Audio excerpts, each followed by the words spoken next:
আপনাকে একটা ছোট্ট করে রিকোয়েস্ট পাঠাতে পারি? বড় করে হলে পাঠাতে পারেন। তাই নাকি? আপনি কি করেন? নাথিং, খাই আর ঘুমাই। আপনি? আমার কথা আমার কথা আর কি শুনবেন? রাস্তায় রাস্তায় ঘুরি, ভিডিও। আমরা কি ভালো বন্ধু হতে পারি? হুম, তবে শর্ত আছে।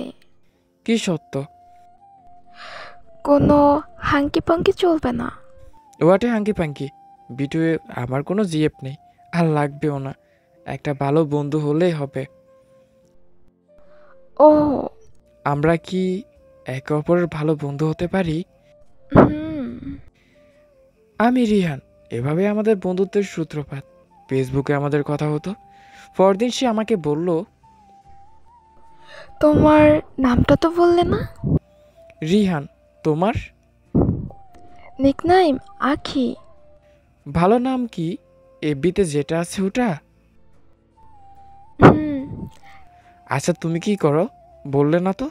লেখাপড়া। তুমি? Same here. কোন ক্লাস? ক্লাস 3। তুমি? ক্লাস 2। তাহলে তো তোমাকে তুই করে বলবো। As you wish. কেমন আছিস? ভালো। সিরিয়াসলি, তুই কোন ক্লাসে পড়স? এসএসসি পল প্রার্থী। তুমি? আমিও।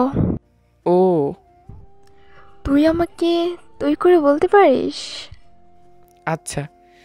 এভাবে আমাদের সম্পর্কটা আরো গাঢ় হয়ে গেল। প্রতিদিন দুজনের মধ্যে অনেক কথা হতো। একদিন সে আমাকে বলল যে, তোকে খুব দেখতে ইচ্ছে হচ্ছে। আমি বললাম, আমারও। তারপর আমি তাকে আমার 2টা ফিক্স সেন্ড করলাম। সেও আমাকে তার একটা ফিক্স সেন্ড করলো। কয়েকদিন পর আমি তাকে বললাম যে, তোর কণ্ঠটা শুনতে ইচ্ছে করতেছে খুব। পারলে তোর ফোন নম্বরটা দিস। আমারটা এফবিতে আছে। আমাদের মধ্যে ফোনে কথা হতে শুরু করলো।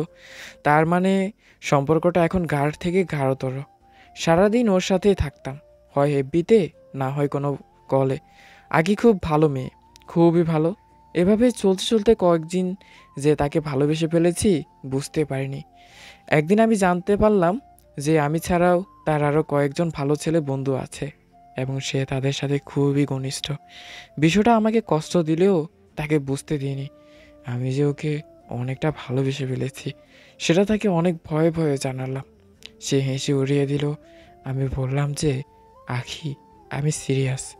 তারপর হয়তো সে বুঝতে পেরেছিল, কিন্তু বিষয়টা সে এড়িয়ে গেল।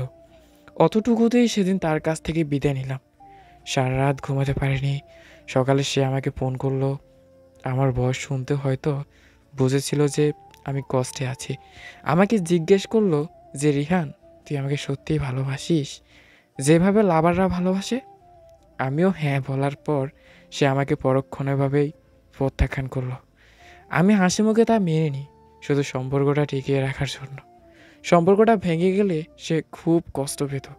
আমি তাকে কষ্ট দিতে চাইনি।